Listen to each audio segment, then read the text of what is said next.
I'm Angela Sharp, and welcome to the Daily Mix.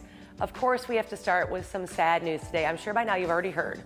Legendary broadcaster and Cardinals Hall of Famer Mike Shannon passed away over the weekend.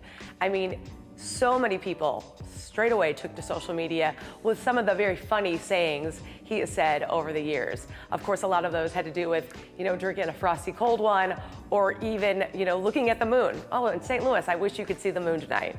It's really nice to kind of see people's memories, especially former players. I think every former player posted a photo of them with Mike Shannon and, talked about what it was. So I'll tell you my situation. So it was my very first year working with the Blues. I'm young and it's like the first cool job I've ever had.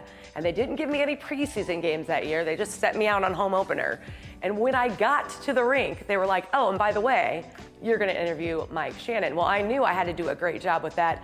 My grandfather's a huge baseball fan, so I wanted to make sure I did well. Plus, I wanted to do well at my job. So I was super nervous, kind of getting weirded out about it. But when I got there and met him, he was so kind and welcoming and wonderful. And I feel like the interview went really well, but I'm very regretful that I never got a photo of that day. I was told never to take photos at work, so I didn't because I was scared, and I really, really wish I would have had that photo. So if you wanted to see some memories, the Cardinals have a bunch on their page, but pretty much every St. Louisan and every former player has posted a memory and a photo of Mike Shannon. So our thoughts and prayers are, of course, with him and his family.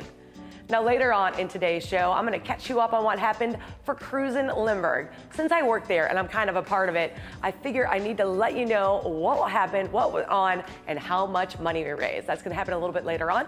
So let's get started with today's Daily Mix.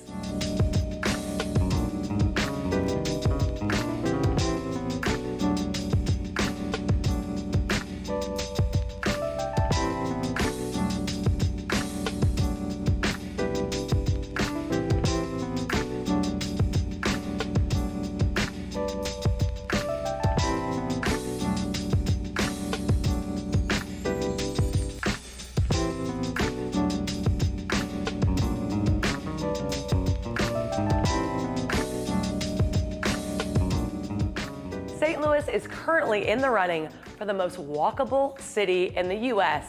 and USA Today's 10 Best Reader's Choice Awards. St. Louis landed on the list thanks to the walkability of the downtown streets, plus all of the small parks and dining, and of course, entertainment options this city has to offer. At the time of this recording, St. Louis was sitting at number 3, but there is still time to help claim the Lou, claim that top spot. Now you can vote daily until the polls close next Monday, May 8th at 11 a.m. Here's how you're gonna do it. You just go to 10best.com and find the most walkable city poll under the Reader's Choice tab. We gotta help St. Louis get the #1 spot, right? So definitely make sure you get on that. And like I said, right now we're 3. We can totally be #1 if we try. Now, no matter how you're getting around, there is no shortage of things to do. And this Thursday kicks off with the 16th annual QFest. The St. Louis-based LGBTQ Film Festival will present an array of 26 films, including shorts, features, documentaries from 9 countries over the course of a week. QFest will take place at the High Point Theater, which was recently purchased by Cinema St. Louis, and they told me that the popcorn is still as great as it ever was. Now, this will run from May 4th through the 10th. You can find a full schedule of screenings, trailers, and more at cinemastlouis.org/QFest. Now, this Thursday also marks the return of the Missouri History Museum's Twilight Thursdays. We all love this, right? This is that free, popular outdoor concert series. It features a spectacular lineup of local musicians and bands, some of the area's best food, trucks will be there, and they've even extended the hours at the museum. So here's what you need to do. You're gonna grab your blanket, maybe some chairs, maybe pack a picnic, and you get to enjoy live music under the beautiful Forest Park sunset. It sounds very romantic. If you have a date, take them there. The concerts take place on the North Lawn every Thursday in May from 6 to 8. You can check out their full lineup and learn more at mohistory.org. Now, this weekend, Epworth Children's and Family Services will host its 3rd annual Duck Derby. I love this so much. You can join them for a day filled with carnival games, food trucks, and of course, duck races. That's the whole reason you're there. You can adopt a duck for a chance to win cash prizes and help support Epworth's residential program. Now, this program will be awesome. You can also support their youth emergency shelter and foster care programs, all by getting a duck.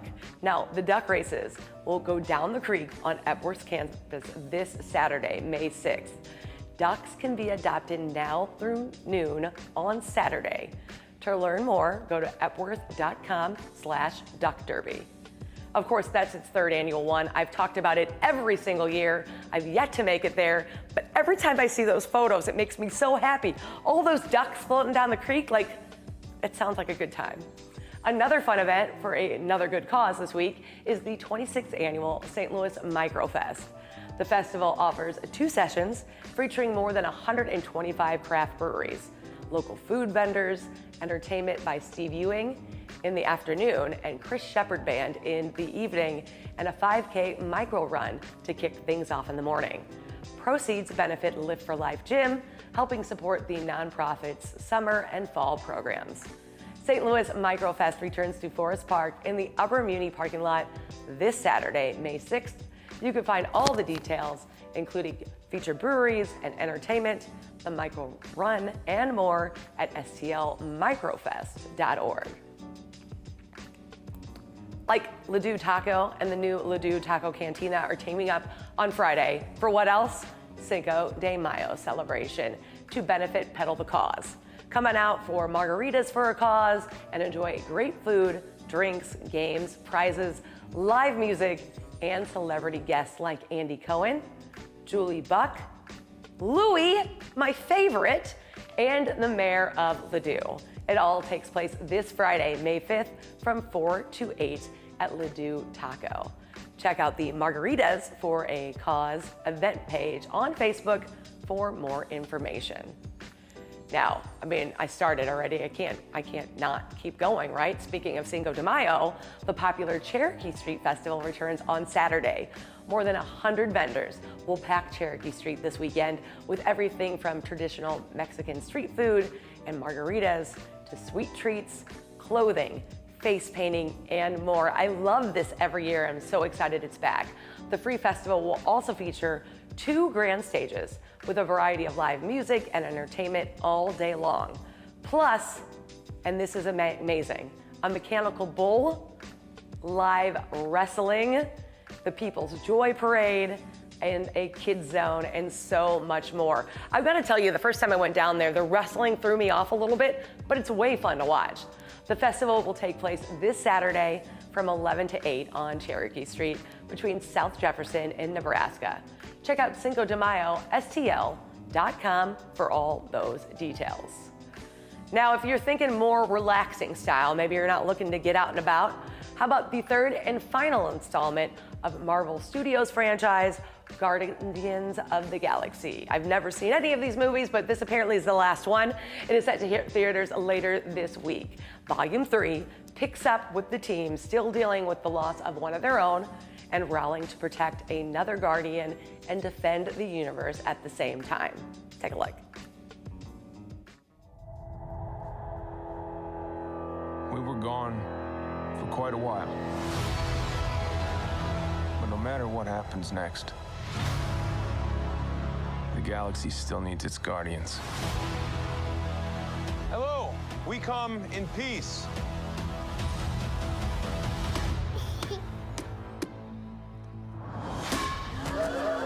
Come on, Drax. Seriously, dude? No! Ow!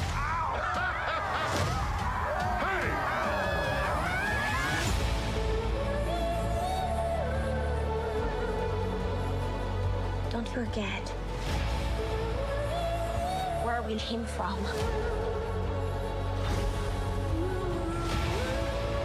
We have been running our whole lives. Pete, I'm done running.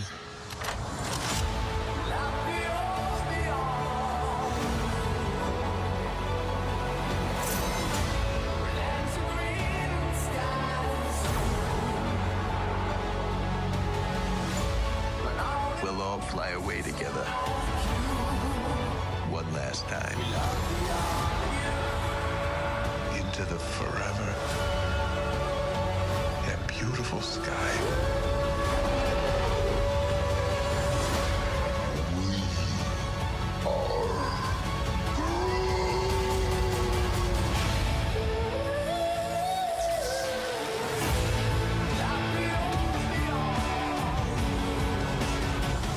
Kill anyone who gets in our way. No, not kill anyone. Kill a few people. Kill no people. Kill one guy, one stupid guy who no one loves. Now you're just making it sad.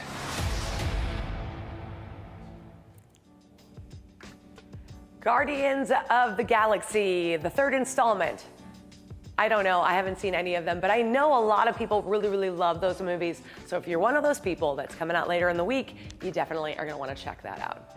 Now, I promised I would give you a little recap of the fun weekend that I have. It was Cruisin Lindbergh and the Cruisin Lindbergh Fairway Automotive 8th Anniversary Car Show. So we did a whole day of this event, right? So the first things first, it started off with the car show, and you can tell by that photo, the last I counted, and I'm not sure if this is the final count, but we had 311 cars at the Cruisin Lindbergh Fairway Automotive Car Show. Of course, we had a DJ out there. That's the Jams man. That's Mitch. He's an awesome guy who was playing music for people and kind of keeping people entertained, because car shows can sometimes be a little bit boring.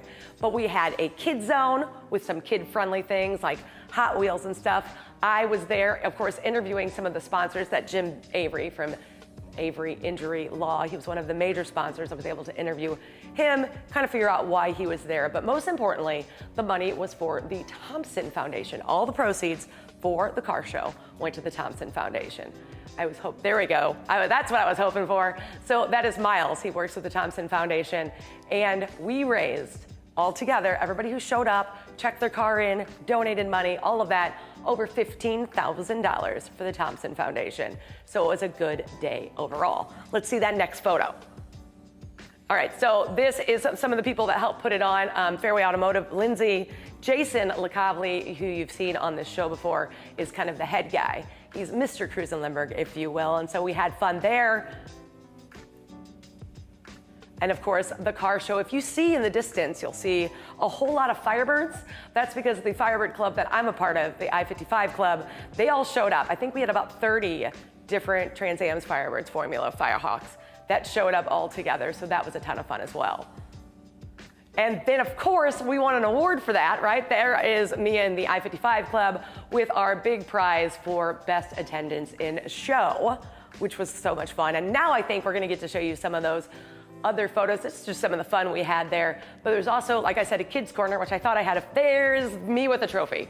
I have no idea what's happening. So there it is. So there was a bounce house, there was a face painter, there were RC cars, there was a gaming truck, and then what I did was the little Hot Wheel fun right there. And of course we had to give away some awards, and there was a ton of awards and a ton of fun. But that was just like the precursor to the night, if you will, right? So like I said, the car show was first, and the car show went on into the Lindbergh Cruise. And that is really where the fun is. And this right here is a lot that people probably were not supposed to be sitting at, but people did what they did back in their youth, right? They went to those different lots they used to cruise at. Now, there was a lot of businesses along the stretch of Lindbergh in South County, 3 miles, that wanted us there. And you can see from this photo, all the people that were lined up. I mean, they were lined up well before the car show was even over. I heard they were there at like 2 o'clock in the afternoon. We didn't get down there till 5. But people were lined up with their lawn chairs because they want to see some of these souped up rides, some of the cars, some of the fun that was happening on Lindbergh. If you're not familiar, this used to be a tradition back in the day, and people would bring out really cool cars like that lowered bug right there, and they would just show them off. Or maybe they'd show off some lowriders with some underglow. I love the underlights, the neons on the bottom, love those so much. And of course, another lowrider there, but it was all the specs of different cars, right? You had some classic Corvettes. You had some real souped up high energy cars. But what I love is a ton of people just standing on the sides of the road watching these kind of cars go up and down the street.